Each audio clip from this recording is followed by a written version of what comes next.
Hello, welcome to the Political Vigilante. I am Graham Elwood, and thank you for watching. And thank you guys for supporting independent media. It's always such a cool thing just to have you watch this. And of course, the Patreon page, the link for that is below. I was just on Aggressive Progressive, and that's cool. And as I've said, if you still have cable, I would cancel your cable, and the money you're saving, you could support this show and a bunch of others and still be spending less money than you were for the bullshit corporate cable media. I want to talk about Chelsea Manning getting released. It's funny, I was searching a bunch of different articles and I found one that's an opinion piece from Evan Greer that was in The Guardian, and I found another one from Wired.com, and then CNN and NBC just talk about the photo she posted on Instagram. And they just sort of list some quick facts. Oh yeah, she was a whistleblower, and they just do that nonsense. Like the mainstream media just does nonsense. Wired article talks about, and I'll put links to the Wired and Guardian articles below. The Wired article makes a decent point. Chelsea Manning walks back into a world she helped transform, saying without her, there wouldn't be Snowden, there wouldn't be the Panama, which is decent. But then also the Wired article says some bullshit like when WikiLeaks first got the Manning stuff in 2010, and then basically saying WikiLeaks has been a Russian puppet because of leaking the Clinton stuff, the Podesta emails in 2016, which is like, what are you talking? It's such, that's such a, so I guess Wired is owned by the Clintons or something? That's complete bullshit, because that's such a false argument. Emails, the Podesta emails, the DNC, the Clinton emails, they say what they say. They say what they say, and it's threatening their power, and the Clintons and the DNC don't like having their power threatened, so they're then going to use any media outlet they can to badmouth Julian Assange and WikiLeaks. Anyway, so just to give a little backstory on Chelsea Manning, I'm sure most of you know who she is, but in case if you don't, before her sex change, Manning was a man who was in the U.S., serving as a private in the U.S. Army in Iraq, and leaked a trove of classified documents to WikiLeaks to reveal that she believed were atrocities on the part of the U.S. government. Her leak became known as Cablegate, and it set in motion a series of events that contributed to the Arab Spring, elevating Julian Assange and WikiLeaks to heroic heights, and inspired a new era of institution-shaking whistleblowers from Edward Snowden to the leaker of the Panama Papers. It's pretty significant, and being in the military, was facing life in prison, so the fact that it was 7 years and it was still awful, and I'll go into the treatment, how she was treated while in prison, but let's talk about the leaks first that came out in 2010 and why they were significant. And also, what was significant was the New York Times and the Washington Post. Manning tried to leak, tried to give it, and they didn't want to have anything to do with it. So they went to WikiLeaks. And at the time, WikiLeaks wasn't the big thing that it was now. You know, Julian Assange wasn't in basically under house arrest. I mean, he's in the Ecuadorian embassy, but he can't leave. He can't see his family. So he's basically a prisoner there. And it was 1.73 gigabyte size, was one of the biggest leaks at the time. That was the Pentagon Papers, which Daniel Eisenberg photocopied and gave the New York Times back in 1971. What happened in 2010, what it talked about, revealed that the U.S. diplomats routinely acted as spies, and that the U.S. had secretly launched a war in Yemen that is still going on, and that U.S. forces had killed 2 Reuters journalists along with Iraqi civilians, among myriad of other revelations. It was unprecedented in almost every way. That is huge, what Manning did. Now getting out of prison, I want to talk about how Manning was an inspiration in terms of what the Evan Greer opinion piece said, because what the Evan Greer talks about is Chelsea Manning was an inspiration. And I'll read you a quote here from the Guardian article. "Tyranny thrives on our collective self-doubt. Authoritarianism is built on the contagious idea that there is nothing we can do to challenge it. Oppression lives in our cynicism and in the times when we do nothing out of fear that if we do something, our actions will be in vain." That's what the corporate state, the deep state, whatever you want to call it, that's what they want. They want all of us to feel like I'm just one person, there's nothing I can do, and if I try to do something, I'll get crushed. If I try to just do the right thing, I'll get beaten. The system will beat me down. I just had my insurance taken away. I had a crazy fly in my face, and I'm disputing it, but it's nonsense. And I'm just trying to get back to Obamacare, which is, you know, not great. But that's what they want. They want us, and then the propaganda machine wants us just to believe that America is just and honorable and we're fighting the good fight. And people like Chelsea Manning and Edward Snowden show, no, we're not. We're doing awful things, you know. And it's even true with the whole Russian hysteria.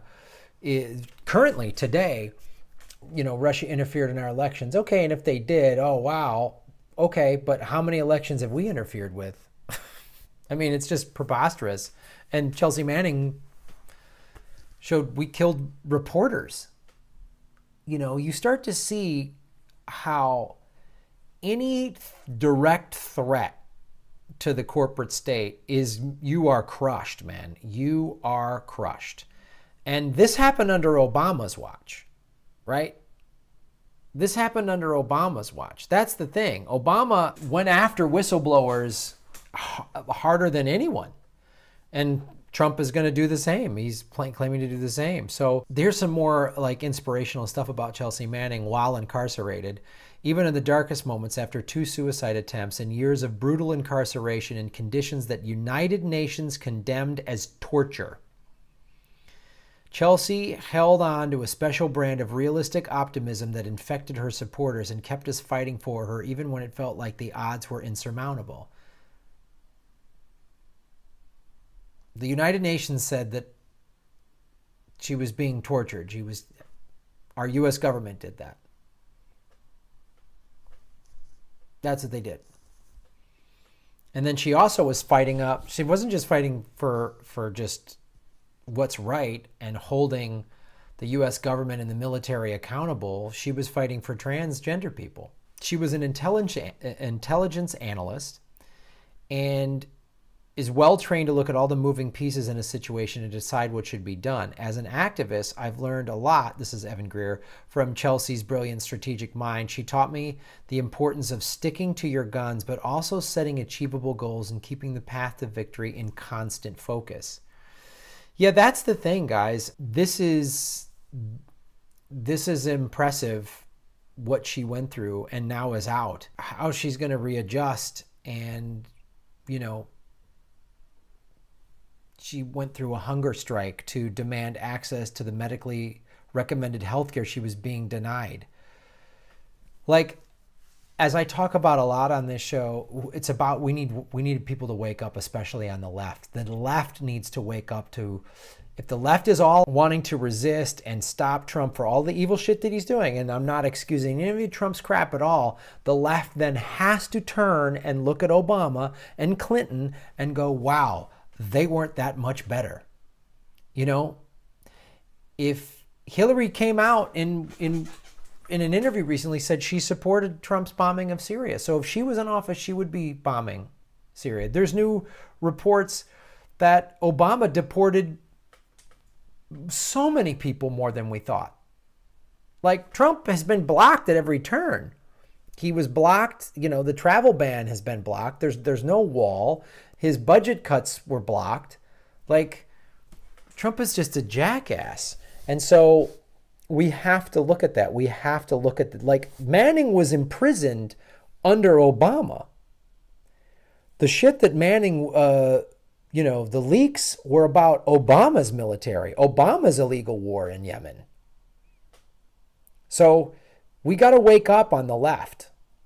We got to wake up to the fact that the Democrats are not much better at all. Hillary would be sending, if she was president, she'd be sending rockets to Syria right now. They would just say, you know, pro-choice on them, or I'm with her, or they'd have a rainbow flag or something. Obama, we went from 2 wars to 7 wars under Obama's 8 years. And as I've reported, Trump is a symptom, not the disease. And hats off to Chelsea Manning. And, you know, read the 2 full articles. One, you'll see Wired's Clinton slanting bullshit And then you'll see a personal friend of Chelsea Manning showing what she went through. And it pertains to everything I've been talking about on this show. And One Aggressive Progressive and Jimmy Dore and all the other, Real News Network and all the other independent news that you guys are paying attention to, because Chelsea did the right thing and suffered the consequences, but people rallied around her, and now she's free, and who knows what we're going to get from her now.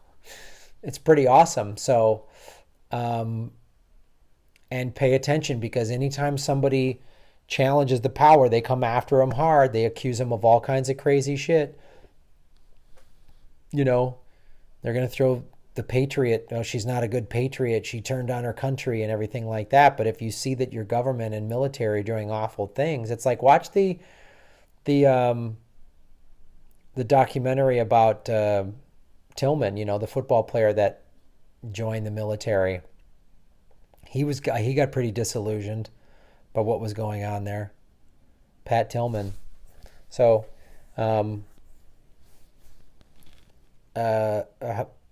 hats off to Chelsea Manning, and this is just a way for all of us to pay attention, and we all need to pay attention. And it's just another example of we need real progressives, and we cannot back down from this, because when we put it in the hands of the fake liberal Democrats, the corporate Democrats, then Chelsea Manning gets locked up. I mean, Obama commuted her sentence at the end. Okay, thanks, but that was more just like, oh, Hillary lost, I need to look like the good guy.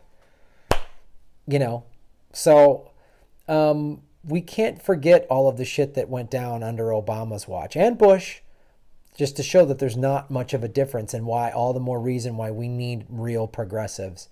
I put the poll on my Patreon page of who you'd like to, I put a handful of candidates to potentially run for 2020. And it was great to see who you guys voted for. I put Nina Turner out there, Tulsi Gabbard, and Bernie, and a couple other people. And it was really cool. And all your comments below, I like hearing what you guys have to say. So thank you for supporting this show and independent media in general.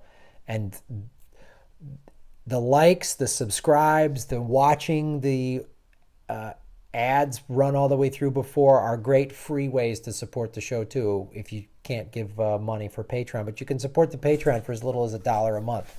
So $12 a year, that's like a pair of shoes at a Payless shoe place. That's an awful analogy. Thanks for watching the show, and go Sparks.